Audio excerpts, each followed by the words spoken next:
ahabuka ijalalan wa man bika kudratun alayya walakin milu aini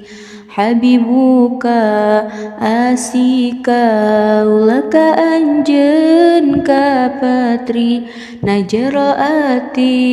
ngagungkeun kulaka anjeun asliti nasanubari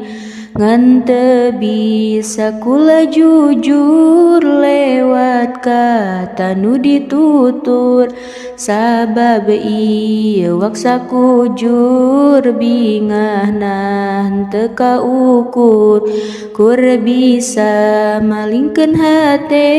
sadar diri jeung malire abdi masa ukur istri nu henteu gaduh pangarti tapi deras ngahujanan cisoca ngareclakan rasa hayang berhubungan tebiti na kanyataan ngaliputan hate kula minuhan daya pikiran mun anjeun apal cintana moal bisa ngabalesna